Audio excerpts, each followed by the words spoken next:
പക്ഷിപ്പറവകൾ വട്ടമിട്ടാടുന്നു, പൈതാഹമാൽ മൃഗവർഗം ചരിയുന്നു. അല്ലേ, ഒരു കാര്യവും നമുക്ക് ചെയ്യാൻ പറ്റുന്നില്ല. എല്ലാ ആളുകളും അതിന്റെ കഷ്ടപ്പാടിലാണ്. പ്രകൃതി മാറിക്കഴിഞ്ഞാൽ മനുഷ്യൻ മാറിയില്ലേ? എന്തൊക്കെയാണ് ഈ അത്ഭുതങ്ങൾക്കിടയിലല്ലേ നമ്മൾ ജീവിച്ചുകൊണ്ടിരിക്കുന്നത്. ഇതിന്റെ ബാലൻസ് ഒന്ന് തെറ്റിക്കഴിഞ്ഞാൽ സൂര്യൻ ഇപ്പം നിലകൊണ്ട് സഞ്ചരിച്ചുകൊണ്ടിരിക്കുന്ന അപ്പെർസിമൂവേന്ന് പണ്ട് പിന്നെ പറഞ്ഞില്ലേ ശാസ്ത്രജ്ഞൻ ഗലീലിയോ ഗലീലി, അപ്പെർസിമൂവേ, അത് അതിന്റെ സഞ്ചാരപഥത്തിലൂടെ ഇറ്റ് ഈസ് മൂവിങ് എന്ന് പറഞ്ഞപ്പോ അന്നത്തെ ഭരണകൂടം ഗലീലിയോ ഗലീലി എന്ന് പറയുന്ന സയന്റിസ്റ്റിനെ തൂക്കിക്കൊന്നു. കാരണം സ്കൂളിലെ കുട്ടികൾക്കൊക്കെ പ്രിന്റ് ചെയ്ത് പഠിപ്പിച്ച സയൻസിന്റെ പുസ്തകത്തില് സൂര്യൻ സഞ്ചരിക്കാതെ നിന്ന് കത്തുകയാണ് എന്നാണ് അന്നത്തെ ഭരണകൂടം എഴുതിവിട്ടത്, പ്രചരിപ്പിച്ചത്. അപ്പൊ അത് തിരുത്തേണ്ടി വരൂലേ? അത് നമുക്കുള്ള മാനക്കേടല്ലേ? ഗലീലിയോ ഗലീലി എന്ന് പറയുന്ന ശാസ്ത്രജ്ഞൻ അന്ന് കണ്ടെത്തി. അദ്ദേഹം പറഞ്ഞു, ഇത് സഞ്ചരിക്കുകയാണ്. എന്താണ് തെളിവ് എന്ന് ചോദിച്ചപ്പോ അദ്ദേഹം പറഞ്ഞു കൊടുത്തു, വിശുദ്ധ ഖുർആന് പോലും അത് പറഞ്ഞിരിക്കുകയാണ്. സൂറത്ത് യാസീനിൽ നമ്മൾ പാരായണം ചെയ്യണല്ലോ, അതിന്റെ മുസ്തഖറിലൂടെയാണ് സൂര്യൻ സഞ്ചരിച്ചു കൊണ്ടിരിക്കുന്നത്. അതിന്റെ ഭ്രമണപഥത്തിലൂടെയാണ്. ആ ഭ്രമണപഥം ഒന്ന് തെറ്റിക്കഴിഞ്ഞാൽ, അതൊന്ന് മുകളിലേക്കായാൽ ഭൂമി മഞ്ഞു വീണിട്ട് മരവിച്ചു പോകുമത്രേ. നമ്മളെ ബ്ലഡ് കോട്ടാവും. -ഡിഗ്രിയിലേക്ക് പോയിട്ട് നമ്മുടെ ആവാസ വ്യവസ്ഥിതി മുഴുവൻ ഡിസോർഡർ ആകും. മനുഷ്യന് ആസ്തമ വന്നിട്ട് ശ്വസിക്കാൻ കഴിയൂല. അവസാനം ശ്വസന പ്രക്രിയ താളം തെറ്റും. ജീവജാലങ്ങൾ മരിച്ചു വീഴും. മരിച്ച ജീവജാലങ്ങൾ ശവങ്ങളായി, കബന്ധങ്ങളായി പതിറ്റാണ്ടുകളോളം കിടക്കും ഇവിടെ. കാരണം എന്താണ്? -ഡിഗ്രി അല്ലേ. ഇനി അതൊന്ന് നിലവിലുള്ള മുസ്തഖറിൽ നിന്ന്, ഭ്രമണപഥത്തിൽ നിന്ന് ഒരു ചെറിയൊരു അംശം ഒന്ന് താഴേക്ക് വന്നാല് അതിന്റെ രശ്മികളെ താങ്ങാൻ കഴിയാതെ ചുട്ട് പഴുത്തിട്ട് മനുഷ്യൻ ചൂട് കൊണ്ട് മരിച്ചു. ذلك تقدير العزيز العليم. അസീസായ, ഒക്കെ നിങ്ങൾ പ്രതാപശാലിയായ, അലീമായ, സർവജ്ഞനായ, എല്ലാ അറിവിനേക്കാളും മുകളിലുള്ള അറിവാണ് റബ്ബിന്റെ അറിവ്. അസീസ്, ഉഗ്രപ്രതാപിയാണ് റബ്ബ്. അവന്റെ പ്രതാപം പിന്നെ ആർക്കാണുള്ളത്? ذلك تقدير العزيز العليم. പ്രതാപശാലിയായ, സർവജ്ഞനായ അല്ലാഹുവിന്റെ കഴിവാണത്രയത്. ذلك تقدير, അല്ലാഹുവിന്റെ തഖ്ദീറിലെ ഈ ലോകം പോകുള്ളൂ. നമ്മൾ എന്ത് തഖ്ദീർ ഇവിടെ ഉണ്ടാക്കിയിട്ടും കാര്യമില്ല, അള്ളാഹുവിന്റെ തഖ്ദീറിലെ ഈ ലോകം പോവുള്ളൂ. അറ്റ്ലാന്റിക് സമുദ്രത്തിന്റെ ആഴങ്ങളിലേക്ക് ടൈറ്റാനിക്കിന്റെ അവശിഷ്ടം കാണാൻ പോയ ആൾക്കാര് എത്ര സാഹസികതയ്ക്ക് വേണ്ടിയാ മുതിർന്നതല്ലേ? 1.5 കോടി ഉറുപ്യ ഒരാൾക്ക് ടിക്കറ്റിന് ചെലവാണ്. ഓഷ്യൻ ഗേറ്റ്, കടലിന്റെ ഗേറ്റ് എന്ന പേരുള്ള ഓഷ്യൻ ഗേറ്റ് എന്ന ടൂർ ഓപ്പറേറ്റേഴ്സ് ആണ് ടൈറ്റൻ എന്ന് പറയുന്ന സബ്മറൈൻ, ഒരു അന്തർവാഹിനി പേടകം നിർമ്മിച്ച് അവർ അവകാശവാദം ഉന്നയിച്ചു. 120 കൊല്ലങ്ങൾക്ക് മുമ്പ് അറ്റ്ലാന്റിക് സമുദ്രത്തിന്റെ ആഴങ്ങളിലേക്ക് അടിഞ്ഞുപോയ ടൈറ്റാനിക് എന്ന് പറയുന്ന കപ്പലിന്റെ ഉള്ളറകളെ കാണാൻ നിങ്ങൾക്ക് സുവർണ അവസരമുണ്ട്. മനസ്സുണ്ടായിട്ട് കാര്യമില്ലല്ലോ, അതിന് പൈസ വേണമല്ലോ. പൈസ ഉള്ളവർക്ക് അതിന്റെ മനസ്സുണ്ടാവില്ല ചിലപ്പോൾ. അപ്പോഴാണ് 5 ആളുകൾ അതിനു വേണ്ടി തയ്യാറായത്. 1.5 കോടി ഉറുപ്യ ഒരാൾക്ക്. പാകിസ്ഥാനിലെ 52 വയസ്സുകാരനായ ഉപ്പയും അദ്ദേഹത്തിന്റെ മകനും ഒരു വീട്ടിൽ നിന്നാണ് അത് കാണാൻ ഇറങ്ങിപ്പോയത്. പക്ഷെ അവർ പോയത് എങ്ങോട്ടാണ്? If your death is written in the depth of ocean Atlantic, you will run even a submarine to reach there on time. അല്ലാഹു മലക്കുൽ മൗത്തിനെ വെച്ച് നീ കണ്ടുമുട്ടേണ്ടത് അറ്റ്ലാന്റിക് സമുദ്രത്തിന്റെ 5 കിലോമീറ്റർ ആഴത്തിൽ വെച്ചാണ് എന്ന് അല്ലാഹു തീരുമാനം എഴുതി വെച്ചിട്ടുണ്ടെങ്കിൽ അവിടെയാണ് അസ്രായീൽ നിന്നെ തേടി വരിക. നിന്റെ വീട്ടിലേക്ക് നിന്നെ തേടി അസ്രായീൽ വരൂല. വിധിയുടെ പുസ്തകത്തിൽ അല്ലാഹു എഴുതി വെച്ചത് അറ്റ്ലാന്റിക് സമുദ്രത്തിന്റെ ആഴങ്ങളിൽ വെച്ചാവണം അയാളുടെ ആത്മാവിനെ പിടിച്ചു കൊണ്ടുപോകേണ്ടത് എന്ന് അല്ലാഹു എഴുതി വെച്ചിട്ടുണ്ടെങ്കിൽ യു വിൽ റെന്റ്, അവിടെ വെച്ച് മരണപ്പെടേണ്ട മനുഷ്യ, നീ കടം വാങ്ങുന്നതാണ്. Even a submarine, OceanGate എന്ന് പറയുന്ന വാഷിംഗ്ടണിലെ ടൂർ ഓപ്പറേറ്റേഴ്സ് ഓപ്പറേഷൻ നിർവഹിച്ചിട്ട് കടലിന്റെ അന്തർവാഹിനി പര്യവേക്ഷണം നടത്തുന്ന ആ പേടകത്തിന്റെ അകത്തെ ഒരു സീറ്റ് നീ ബുക്ക് ചെയ്യുന്നതാണ്. ടു റീച്ച് ദേർ, അവിടെ എത്തിച്ചേരാൻ. എന്തിന്? ടൈറ്റാനിക് കാണാനാണോ? അല്ല, അസ്രായീലിനെ കാണാൻ. On time, on time. നമ്മുടെ ട്രെയിൻ ഇന്ന് ഓൺ ടൈമാണ്, നമ്മുടെ ഫ്ലൈറ്റ് ഇന്ന് ഓൺ ടൈമാണ് എന്ന് നമ്മൾ അത്ഭുതപ്പെട്ട് പറയാറുണ്ട് സമയകൃത്യത പാലിക്കുമ്പോൾ. എന്നാൽ അത്ഭുതമില്ലാത്തൊരു ഓൺ ടൈം ഉണ്ട്. അതാരാണ്? അത് അസ്രായീൽ അലൈഹിസ്സലാമാണ്. നമ്മളെ എപ്പോ റൂഹ് പിടിക്കണോ ആ സമയത്ത് നമ്മൾ അവിടെ എത്തിയിട്ടുണ്ടാകും. അസ്രായീൽ അവിടെ എത്തിയിട്ടുണ്ടാകും എന്നല്ല, അസ്രായീൽ അലൈഹിസ്സലാം എവിടുന്നാണോ റൂഹ് പിടിക്കേണ്ടത് ആ സ്ഥലത്ത് നമ്മൾ എത്തിയിട്ടുണ്ടാകും. അപ്പൊ നമുക്കൊരു തിരക്കുണ്ടാവില്ല. അപ്പൊ ആൾക്കാർ പറയും നമ്മൾ തിരക്കിലാണ്. നമ്മൾ എന്തിനുള്ള തിരക്കിലാണ്? അസ്രായീൽ അലൈഹിസ്സലാമിനെ കണ്ടുമുട്ടാനുള്ള സമയം ഒരു നിമിഷം പോലും പോസ്റ്റ് പോൺ ചെയ്യാൻ വിധി നമുക്ക് അധികാരം തന്നിട്ടില്ല. അപ്പൊ നമ്മൾ ആൾക്കാരൊക്കെ തട്ടിമാറ്റി ഓടും. ആ ഓട്ടാണ് ടൈറ്റാനിക് കാണാൻ എന്ന് പറഞ്ഞിട്ട് പോയത്. അതെങ്ങോട്ടായിരുന്നു? ഓരോ സഞ്ചാരങ്ങളെയും നമ്മൾ ആലോചിക്കുക. ആബാലവൃദ്ധം ജനങ്ങൾ ചിരിക്കുന്നു, ആശുവായി തീരും മരണം മറക്കുന്നു, ആശുപത്രി കട്ടിലാളെ കൈമാറുന്നു, ആംബുലൻസിൻ വീചി നമ്മെ നടുക്കുന്നു, ആതുരാ ശുശ്രൂഷകർ കൈമലർത്തുന്നു, ആരാരും അറിയാ ശ്മശാനവും പുൽകുന്നു. ആരോടും പറയാതെയാണ് അയാൾ പോയത്. ഗൾഫിക്കൊന്ന് പോയി വന്നാൽ നമ്മൾ എത്ര ആള് പരാതി പറയും, എടാ അറ്റ്ലീസ്റ്റ് ഒന്ന് ഗ്രൂപ്പിലെങ്കിലും ഒരു വോയിസ് ഇട്ടൂടായിരുന്നോ നിനക്ക്, നീ പോവാണ്. പക്ഷേ പരാതി പറയാത്ത, പരിഭവം തിരിച്ചു കിട്ടാത്തൊരു യാത്ര ഉണ്ട്. ആരാരും അറിയാ ശ്മശാനവും പുൽകുന്നു, മാലാഖ വന്നു പിടിച്ചെന്റെ ദേഹിയെ. ഉമ്മാന്റെ ഗർഭപാത്രത്തിൽ 4 മാസം ഭ്രൂണമായിട്ട് കിടന്നപ്പോ കിട്ടിയ സാധനാണ് ദേഹി, ദേഹമല്ല. ഒരു ദേഹമായി മാറുന്നതിന്റെ മുമ്പ് തന്നെ ഭ്രൂണത്തിലേക്ക് വന്ന് കൂടുകൂട്ടിയ ആളാണ് ദേഹി, ആത്മാവ്. മാലാഖ വന്നു പിടിച്ചെന്റെ ദേഹിയെ, മാനുജൻ വന്നു കണ്ടു എന്റെ ദേഹമേ. പിന്നെ എന്റെ ഫേസ്ബുക്ക് ഫ്രണ്ട്സ് വന്ന് കണ്ടത് ദേഹിയുള്ള ദേഹത്തെ അല്ല.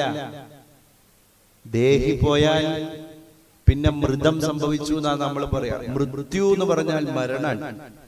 മൃത്യു സംഭവിച്ച ദേഹമാണ് മൃതദേഹം. പിന്നെ നമ്മളെ ഫേസ്ബുക്ക് ഫ്രണ്ട്സും നമ്മുടെ അയൽവാസിയും നമ്മളെ ക്ലാസ്മേറ്റും ഒക്കെ വന്ന് കണ്ടത് നമ്മുടെ ദേഹിയില്ലാത്ത ദേഹത്തെയാണ്, മൃതം സംഭവിച്ച ദേഹത്തെയാണ്, മൃതദേഹത്തെയാണ്.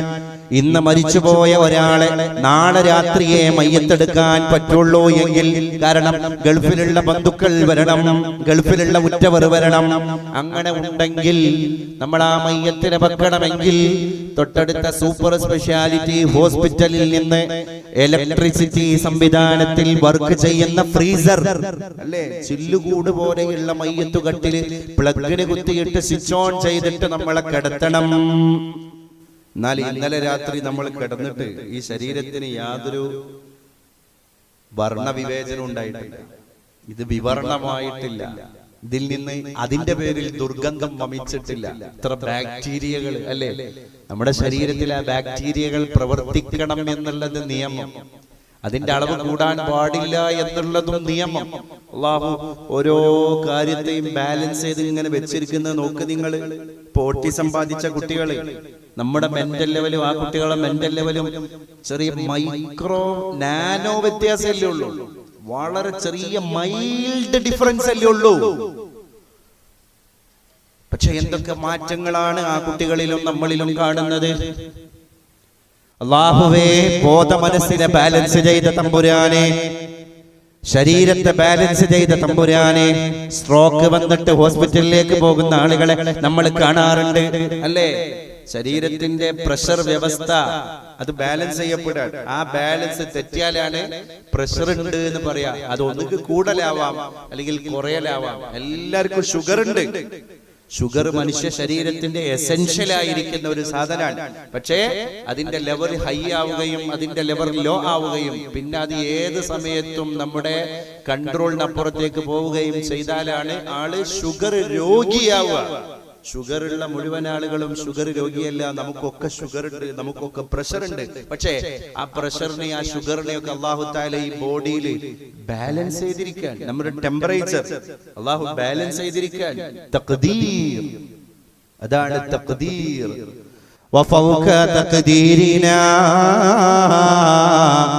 ലില്ലാഹി തഖ്ദീറു.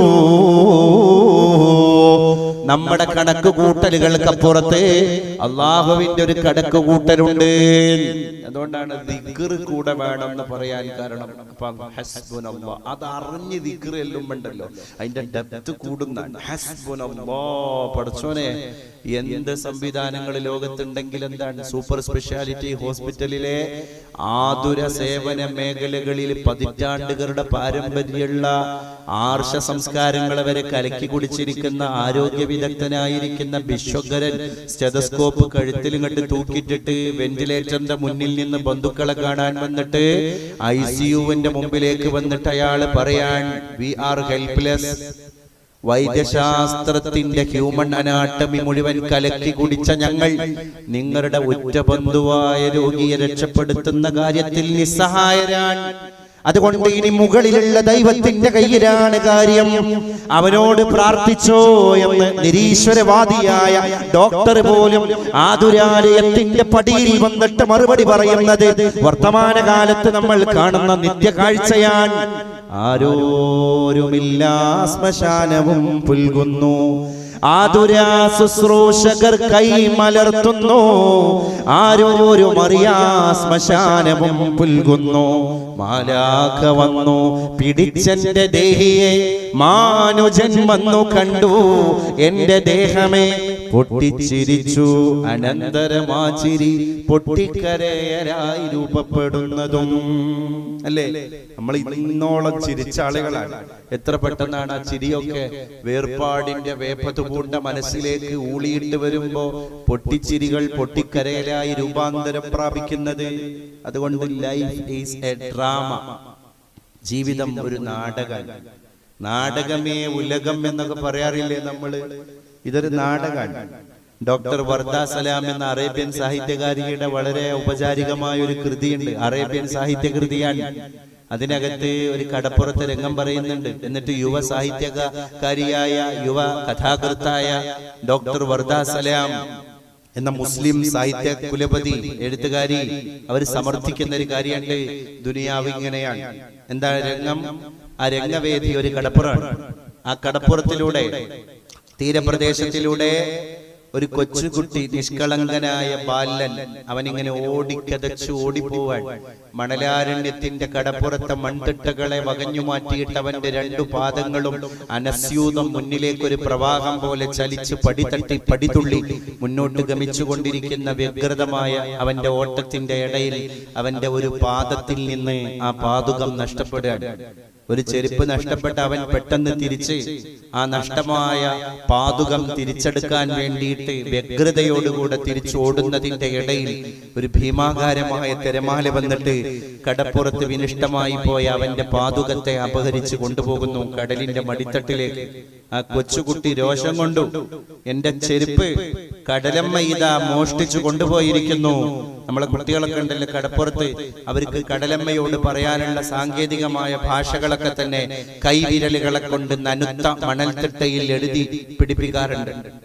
കോഴിക്കോട് കടപ്പുറത്തൊക്കെ ഞങ്ങൾ ചെറുപ്പത്തിൽ പോയിട്ട് തിരമാലയോട് പറയാനുള്ളതൊക്കെ എഴുതി പിടിപ്പിച്ചത് എന്റെ ബാല്യകാലത്തിന്റെ പാരവശ്യത്തിലേക്ക് ഓളിയിടുമ്പോ എനിക്ക് ഓർമ്മ വരികയാണ്.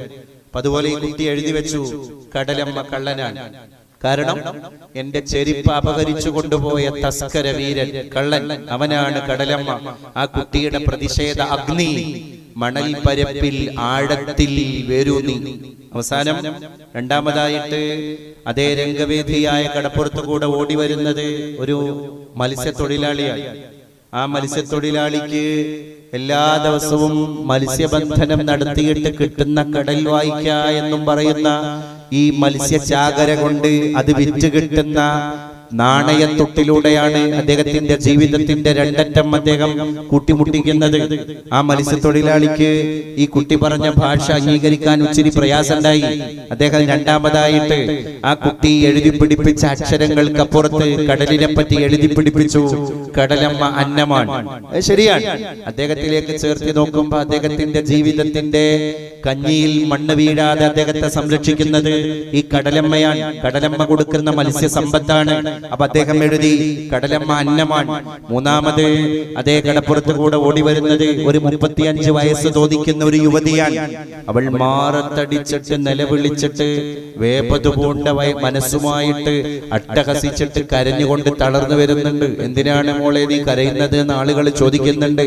അപ്പൊ ആ പെണ്ണ് പറഞ്ഞു, കൃത്യം 1 കൊല്ലം മുമ്പ് ഇതേ നേരത്ത് ഇതേ കടപ്പുറത്ത് വെച്ചാണ് എന്റെ 3.5 വയസ്സുള്ള കുഞ്ഞുമോൾ സായാഹ്ന വേളയിൽ തീരദേശത്ത് കളിച്ചുകൊണ്ടിരിക്കുന്നതിന്റെ ഇടയിൽ ഉഗ്രകോപം പൂണ്ട ക്ഷോഭിക്കുന്ന ഒരു തിരമാല വന്നിട്ട് എന്റെ മോളെ അപഹരിച്ചു കൊണ്ടുപോയത്. മണിക്കൂറുകളോളം തെരഞ്ഞിട്ടും കണ്ടെത്താൻ സാധിക്കാത്ത എന്റെ കുഞ്ഞു പൈതലിന്റെ മൃതദേഹം സന്ധ്യാമയങ്ങുന്ന നേരത്താണ് കടപ്പുറത്ത് അടിഞ്ഞു പോയത്. എന്റെ കുഞ്ഞിന്റെ മൃതദേഹവുമായാണ് ഞാൻ വീട്ടിലേക്ക് പോയത്. ആ ഓർമ്മ പുതുക്കാനാണ് ഇന്ന് എന്റെ മോളെ ഓർമ്മ തേടി ഞാൻ ഈ കടപ്പുറത്ത് വന്ന് നിൽക്കുന്നത്.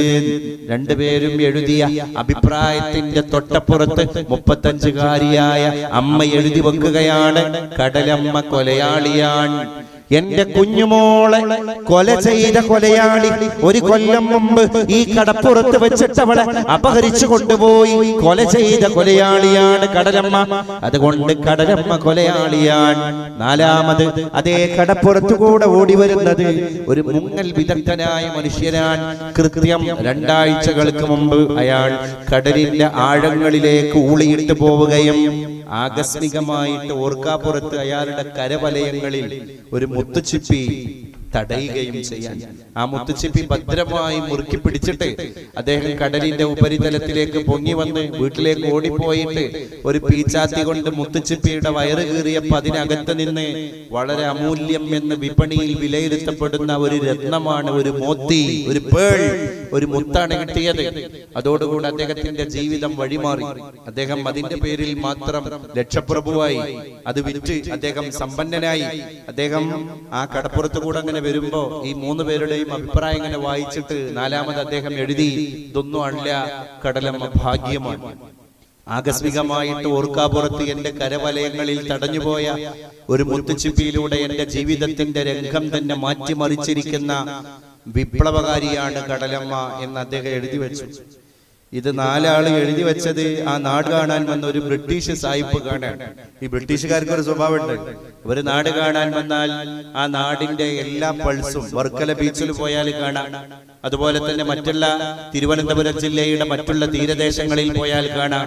മറ്റുള്ള ടൂറിസ്റ്റുകളെ പോലെയല്ല ആംഗലേയർ ഒന്നുകൂടി മലയാളിയോട് മിംഗിളായിട്ട് സംസാരിക്കാനും അവനായിട്ട് ഞാൻ സംസാരിച്ച സംസാരം എന്റെ ജീവിതത്തിന്റെ അമൂല്യമായ അനുഭവമാണ് എന്ന് റൂമിൽ പോയി എഴുതി വെക്കാനും വ്യഗ്രതയുള്ള ആളുകളാണ്. പക്ഷേ മലയാളി അതിന് മനസ്സ് കൊടുക്കാറില്ല എന്നുള്ളത് മറ്റൊരു സത്യം. അങ്ങനെയാണ് അവർ സഞ്ചരിക്കാറുള്ളത്. അവർ ജീവിതത്തിന്റെ സഞ്ചാരികളാണ്. കാണുന്ന യാഥാർത്ഥ്യങ്ങളെ മുഴുവൻ കൽബിന്റെ ഉള്ളിലേക്ക് ഒപ്പിയെടുക്കുകയും അത് ജീവിതത്തിന്റെ ഗുരുവാണ് എന്ന് തിരിച്ചറിയുകയും ചെയ്യുന്ന ആളുകളാണ്. ഇതുപോലെയുള്ള ഒരു ബ്രിട്ടീഷ് സാഹിബ് ഈ 4 പേരും അഭിപ്രായ പ്രകടനങ്ങൾ നടത്തി കടലിന്റെ മണൽ തിട്ടയിൽ എഴുതി വെച്ച അക്ഷരങ്ങൾ എന്താണ് താല്പര്യപ്പെടുന്നത് എന്നറിയാൻ അദ്ദേഹത്തിന്റെ മനസ്സിങ്ങനെ തുടികൊട്ടാണ്. ആ ക്യൂരിയോസിറ്റിയോടുകൂടി അദ്ദേഹം ചോദിച്ചു. അപ്പൊ അത് അവരുടെ ആ നാട്ടിലെ ഭാഷയിലാണ് എഴുതി വെച്ചത്. അപ്പൊ ഈ ബ്രിട്ടീഷുകാരന് ഇത് അറിയില്ലല്ലോ. അപ്പൊ അദ്ദേഹം ഒരു ദ്വിഭാഷിയുടെ സഹായത്തോടെ, ഒരു പരിഭാഷകന്റെ സഹായത്തോടുകൂടെ അത് മനസ്സിലാക്കാൻ ശ്രമിക്കാൻ. അദ്ദേഹത്തിന് അത് മനസ്സിലായപ്പോ അദ്ദേഹം ഊറി ചിരിച്ചു. കാരണം ചെരുപ്പ് നഷ്ടപ്പെട്ട കൊച്ചുകുട്ടി കടലിനെ പറ്റി കള്ളൻ എന്ന് പറഞ്ഞു, മത്സ്യത്തൊഴിലാളി കടലിനെ പറ്റി അന്നം എന്ന് പറഞ്ഞു, കുട്ടി നഷ്ടപ്പെട്ട അമ്മ കടലിനെ പറ്റി കൊലയാളി എന്ന് പറഞ്ഞു. അവസാനം ആകസ്മികമായിട്ട് മുത്തുച്ചിപ്പി കിട്ടിയ മുങ്ങൽ വിദഗ്ധൻ കടലിനെ പറ്റി ഭാഗ്യം എന്ന് പറഞ്ഞു. എന്നിട്ട് ഇംഗ്ലീഷുകാരൻ 5ാമതൊരു അഭിപ്രായം എഴുതി വെച്ചു, കടലെ നീ തന്നെയാണ് ഈഹലോകം, നീ തന്നെയാണ് ഈഹലോകം. ഈ 5 അഭിപ്രായങ്ങളുമാണ് ഡോക്ടർ വർദ സലാം തന്റെ പുസ്തകത്തിൽ നമ്മളോട് പറഞ്ഞു തരുന്നത്. നമ്മൾ ദുനിയാവിലെ ഓരോ ആളുകൾ ഓരോ രീതിയിലല്ലേ. അന്നാസ് വജ്നാസ്, ജനങ്ങൾ പലവിധമാണ്. ആ പല ആളുകളും പല ജീവിതത്തിന്റെ കോണുകളിൽ പോകുന്നു. ഇപ്പൊ ഇവിടെ ഇരിക്കുന്ന ആളുകളായ നമ്മളെയൊക്കെ ഒറ്റ വികാരമാണ് ഇവിടെ സമ്മേളിപ്പിച്ച ഘടകം. എന്താണ്? ഹറം പാക് ബിയേക്, ദീൻ ബിയേക്, ഈമാൻ ബിയേക്, ഖുർആൻ ബിയേക്, कुछ बड़ी बात तो हुई मुसलमान भी है, हरम पाक भी है. നമ്മൾ മുഴുവൻ തിരിഞ്ഞ് നിസ്കരിക്കുന്ന ഖിബ്ല ഒന്നാണ്. അത് മലപ്പുറത്തുകാരനായ എന്റേതും തിരുവനന്തപുരം ജില്ലക്കാരായ നിങ്ങളുടേതും വിഭിന്നമല്ല. നമ്മളെ ഒരുമിപ്പിച്ച ഘടകം നമ്മുടെ പഞ്ചായത്ത് വ്യത്യസ്തമാണ്, നമ്മുടെ നാട് വ്യത്യസ്തമാണ്, നമ്മുടെ ഭാഷയിൽ അവാന്തരത പോലും വ്യത്യസ്തമാണ്, നമ്മുടെ കുടുംബങ്ങൾ വ്യത്യസ്തമാണ്, നമ്മുടെ കൾച്ചറുകൾ വ്യത്യസ്തമാണ്. പക്ഷേ നമ്മളെ ഒന്നാക്കിയ ഘടകം ഹറം പാക് ബിയേക്. ഇവിടെ എല്ലാവരുടെയും ഹറം ഒന്നാണ്. ദീൻ ബിയേക്, ദീൻ ഒന്നാണ്. ഖുർആൻ ബിയേക്. ആഫ്രിക്കക്കാരനും ചൈനക്കാരനും റഷ്യക്കാരനും ഇന്ത്യക്കാരനും അറബിയും അനറബിയും പാരായണം ചെയ്തുകൊണ്ടിരിക്കുന്ന വേദഗ്രന്ഥം അത് ഒറ്റ ഭാഷയിലാണ്. മലയാളി ഖുർആൻ ഓതുന്നത് മലയാളീകരിക്കപ്പെട്ട ഖുർആനിന്റെ ട്രാൻസ്ലേറ്റഡ് കോപ്പി, വിരചിതമായ കോപ്പികൾ ഉപയോഗിച്ചിട്ടല്ല. പിന്നെ അതിനാണ് നമ്മൾ മദ്രസ കെട്ടിപ്പൊക്കിയത്, അതിനാണ് ഇൽമിനെ നമ്മൾ വളർത്തിയത്, അതിനാണ് നമ്മൾ മുതഅല്ലിമീങ്ങളെ പഠിപ്പിക്കാൻ പറഞ്ഞയച്ചത്, അതിനാണ് ഇൽമ പഠിക്കുന്ന മക്കൾക്ക് നമ്മൾ അവസരങ്ങളുടെ വാതായനങ്ങൾ തുറന്നു കൊടുത്തിരിക്കുന്നത്. അസീസിയ അറബി കോളേജ് സനദ് ദാനത്തിന്റെ പ്രഭയിലാണ്. എത്ര കൊല്ലം നമ്മളെ കുട്ടികൾ ഇവിടെ ഉസ്താദിന്റെ അടുത്ത് പഠിച്ചു. ഞാൻ പറയുന്നു, ആ 21 മുതഅല്ലിമീങ്ങളിൽ സനദ് വാങ്ങി പോകുന്ന നമ്മുടെ പ്രിയപ്പെട്ട പണ്ഡിതർ ദയൂബന്തടക്കമുള്ള ഉന്നത കലാലയങ്ങളിൽ പോയി ഉപരിപഠനം നടത്താൻ പോവുകയാണ്. ഒരുപാട് സ്ഥലങ്ങളിൽ മതത്തിന്റെ ഭൗതികത്തിന്റെ ശാഖകളെ അവർ സ്വായത്തമാക്കാൻ പോവുകയാണ്. അങ്ങനെ നാടിന്റെ വെളിച്ചമാവാൻ പഠിച്ചോനെ, അങ്ങനെ ഞാനാകുന്ന ഇൽമ് പ്രകാശിക്കുമ്പോ ഞാൻ പ്രവേശിക്കുന്ന പ്രദേശങ്ങൾ മുഴുവൻ പ്രകാശാലങ്കൃതമാകണേ നാഥ. ഞാൻ നേപ്പാളിൽ പോയി, പ്രിയപ്പെട്ടവരെ, 4 ദിവസം അവിടെയായിരുന്നു. ഒരു ഹൈന്ദവ രാജ്യം എന്ന് ലോകത്തെ ഏക ഹിന്ദു രാഷ്ട്രം എന്ന് മുദ്രകുത്തപ്പെടുന്ന നേപ്പാളിനെ പറ്റി ഭാരതീയൻ പോലും വെച്ചു പുലർത്തിയ ധാരണയെ പൊളിച്ചെടുത്തുന്ന രീതിയിലായിരുന്നു നമ്മുടെ യാത്ര ഉണ്ടായിരുന്നത്. കാരണം എന്താന്ന് പറഞ്ഞാല് നമ്മൾ വിചാരിച്ച പോലെയൊന്നല്ല. നല്ല ജനങ്ങൾ, എല്ലാ മതക്കാരും ഇടപെടാൻ പഠിച്ച ജനങ്ങൾ. ഇവിടെ അങ്ങനെ തന്നെ കേരളത്തിൽ അൽഹംദുലില്ലാ ചില ഉത്തരേന്ത്യൻ നാടുകളിലൊക്കെ തന്നെ ചില വർഗീകരണങ്ങളും ചേരിതിരിവുകളൊക്കെ ഉണ്ടെങ്കിലും കേരളത്തിന്റെ സൗന്ദര്യം നമ്മൾ എപ്പോഴും ആലോചിക്കുകയും ആഘോഷിക്കുകയും ചെയ്യേണ്ട ഒരു കാര്യമാണ്. കാരണം എന്താണ്? ഇത് നമുക്ക് വെറുതെ കിട്ടിയതല്ല.